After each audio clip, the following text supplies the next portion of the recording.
Shalom saudara-saudara yang dikasihi Tuhan, senang bisa berjumpa dengan saudara di dalam program Renungan Harian GKI Sangkrah, tepat pada hari ini, hari Kamis tanggal 30 Januari 2025. Mari saudara, sebelum kita bersama-sama merenungkan sabda Tuhan, kita berdoa untuk mohon pimpinan dari Tuhan. Kita berdoa. Allah yang Maha Pengasih, sungguh kami bersyukur sebab hidup kami terus Tuhan pimpin dan Tuhan berkati. Untuk itu ya Bapa, saat ini kami rindu untuk semakin mengenal apa yang menjadi kehendak Tuhan di dalam setiap kehidupan kami. Dan biarlah melalui permenungan ini, hidup kami semakin dituntun seturut dengan apa yang menjadi kehendak Tuhan. Berfirmanlah ya Bapa, sebab setiap kami saat ini sudah siap untuk mendengarkannya. Di dalam nama-Mu Tuhan kami Yesus Kristus, Tuhan dan Juru Selamat kami yang hidup, kami berdoa dan mengucap syukur. Amin. Saudaraku yang kasih Tuhan, ada sebuah cerita dari negeri Paman Sam. Ada seorang anak kecil bernama Hetty. Dia berasal dari keluarga yang kurang mampu. Dia memiliki sebuah pakaian, yaitu gaun yang sudah sangat lusuh. Gaun ini adalah pemberian dari ayahnya dan dia sangat suka sekali dengan gaunnya. Sehingga gaun yang sering dipakai ini kemudian lusuh, kucal, dan mungkin sudah berapa bagian robek. Nah, suatu hari gadis kecil bernama Hetty ini ingin pergi ke gereja. Dengan polosnya dia pergi ke gereja dan apa yang saudara temukan? Di depan gereja itu Hetty dicegah oleh beberapa orang dan mengatakan, "Nak, kamu tidak bisa masuk ke dalam gereja." Tentu Hetty bertanya, "Kenapa kok tidak boleh masuk ke gereja?" Kemudian beberapa orang mengatakan, "Oh, gereja sudah penuh. Kalau kamu masuk ke dalam, kamu sudah tidak dapat tempat. Jadi lebih baik tidak usah masuk." Melihat keramaian itu, pendeta dari gereja tersebut bernama Rachel kemudian menghampiri Hetty. Dia melihat apa yang terjadi di dalam dan kemudian ia menggandeng Hetty untuk masuk ke dalam gereja. Dan akhirnya Hetty ditempatkan di paling depan di gereja tersebut.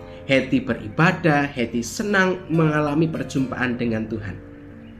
Singkat cerita, di dalam perjumpaan itu pendeta Rachel berkata, "Hetty, kalau nanti ada orang yang melarang kamu untuk masuk ke gereja, katakan, aku sudah mendapatkan izin dari pendeta Rachel." Singkat cerita kembali, selama 2 tahun Hetty terus bergereja di situ dengan penuh sukacita. Namun ternyata dalam beberapa waktu Hetty sudah tidak nampak lagi ke gereja.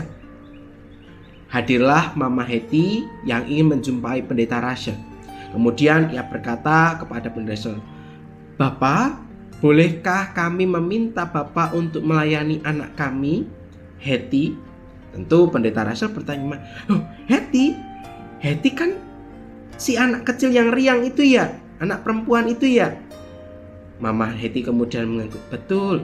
Apa yang terjadi pada Hetty?" Itu yang dikatakan oleh pendeta Rachel. Kemudian Mama Hetty bercerita bahwa Hetty sudah sakit sama kurang lebih 2 bulan. Hingga akhirnya kemudian Hetty kecil ini harus mengembuskan nafas terakhir. Pendeta Rachel sedih mendengar kabar itu dan segera melayani pelayanan kedukaan. Nah, saudara tahu ketika pelayanan kedukaan itu selesai, Mama Hetty kemudian memberikan sebuah dompet kecil yang sudah sangat usang dan diberikan kepada pendeta Rachel. "Bapak, ini adalah titipan dari Hetty. Kami tidak tahu apa isinya. Kami hanya diminta Hetty untuk memberikan ini kepada Bapak Pendeta."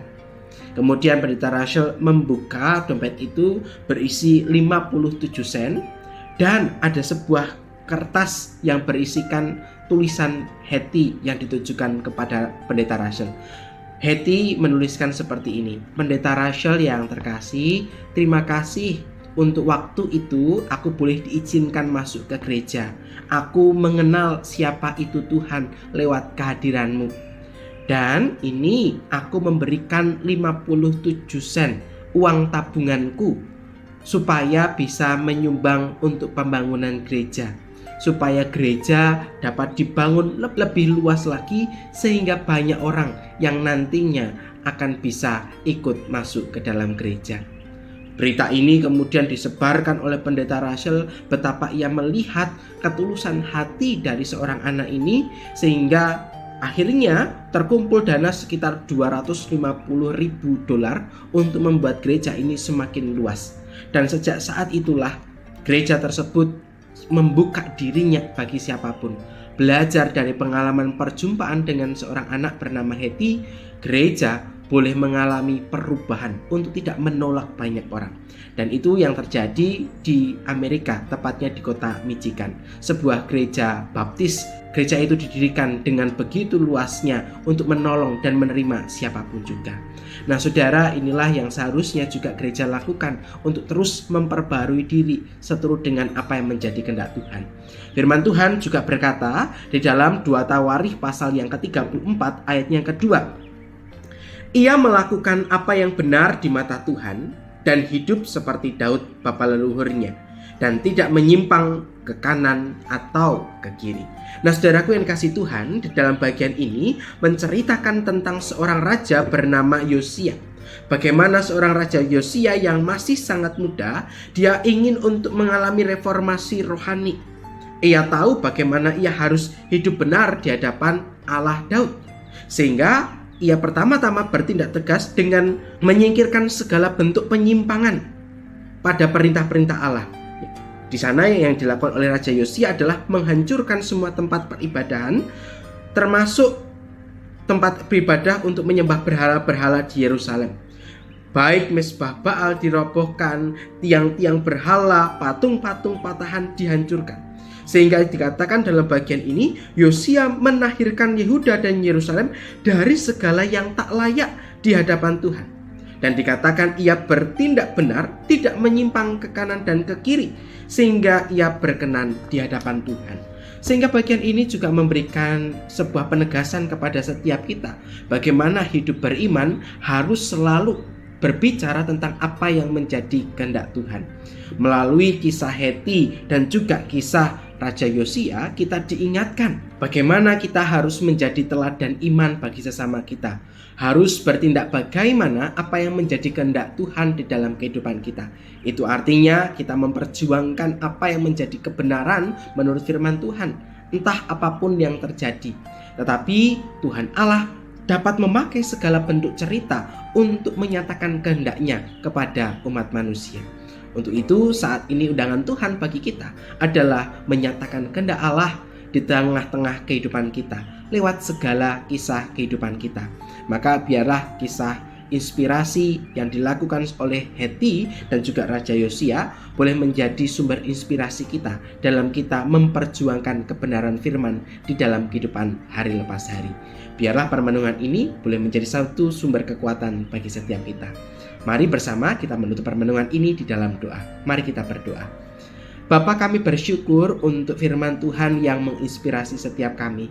Berikan kami kekuatan supaya kami dapat berjuang untuk menyatakan kebenaran firman di dalam kehidupan kami hari lepas hari. Terima kasih Tuhan, inilah doa dan pengharapan kami yang kami naikkan hanya di dalam nama-Mu, Tuhan kami Yesus Kristus, Tuhan dan Juru Selamat kami yang hidup. Kami berdoa dan mengucap syukur. Amin. Saudaraku yang kasih Tuhan, demikianlah firman Tuhan hari ini. Selamat melanjutkan perjalanan bersama dengan Tuhan. Kiranya kasih Tuhan senantiasa bersama dengan kita semua. Tuhan Yesus memberkati kita semua. Sampai jumpa.